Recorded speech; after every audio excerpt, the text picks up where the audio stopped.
I still love the Note 8, and here's why.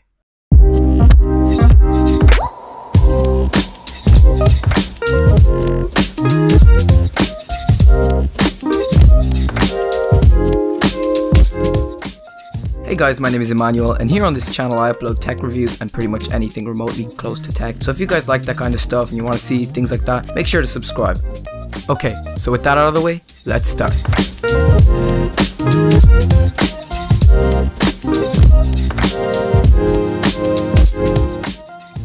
So, the Galaxy Note 8 was released to the public all the way back on August 23rd, 2017. Picking up this phone for the first time, you will notice that it's a big phone. It packs a decent sized 6.3-inch AMOLED display. I say decent because now Samsung have crushed this number by making a 6.9-inch display for the new flagship, the Samsung Galaxy S20 Ultra. Still though, the Note 8 screen remains big, although not as big as its successors. The Quad HD Super AMOLED technology that Samsung used still holds up very well today. With the deep blacks and super vibrant colors that the display could produce, this was definitely the king of the hill when it came to crispy, high-res displays. No other phone on the market came close to making a quality screen like this. But then of course, there are the downsides of having a super bright and powerful display. In this case, it's the battery, and I'd say this is the worst part of this device. I seriously have no idea what they were thinking when putting a 3300 mAh battery into a phone which would drain battery real fast. It's really amusing to me. But although I make it seem as if the battery would last for a mere 10 minutes, that's definitely not the case here. On average, I'd say that the phone lasts me about 4 to 5 hours before needing to be recharged. Not too shabby. But I have my display set to 720p at all times. And yes, I'm aware that if I turned it up to 1080p it wouldn't make the biggest difference, but I do like knowing that my phone is set to have the longest battery life it could possibly have. And besides, I don't really see a huge difference in quality, so I play it safe when it comes to battery.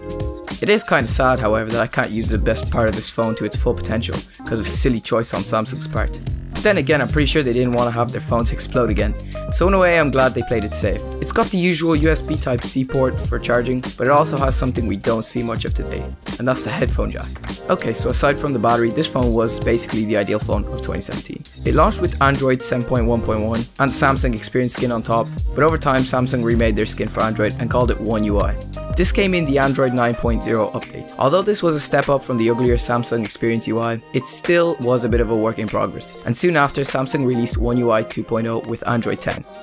But sadly, even though the Note 8 could handle Android 10 without breaking a sweat, Samsung are known to have this 2 years of guaranteed updates thing, and this is applied to the Note 8 as well.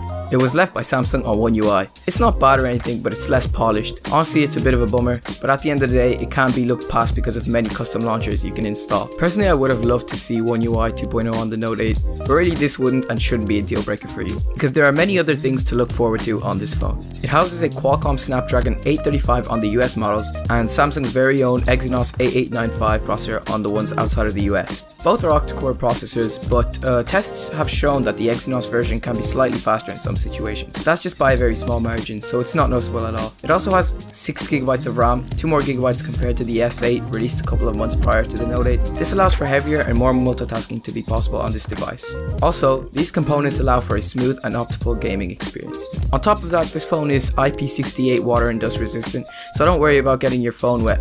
But don't do what I just did, you'll save yourself some cleaning time.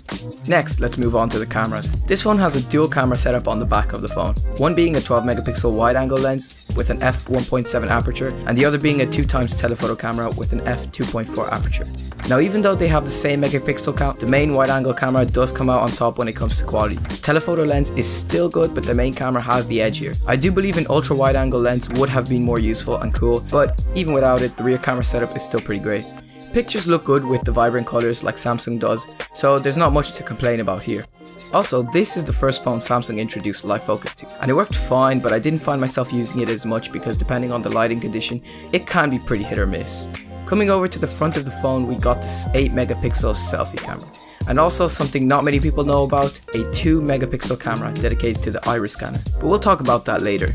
The selfie camera does produce nice photos though, especially when you give it a good amount of light. No complaints from me in the camera department. Moving on to the security options, Samsung keeps its traditional passcode, pattern and fingerprint locks, but also introduced an iris scanner.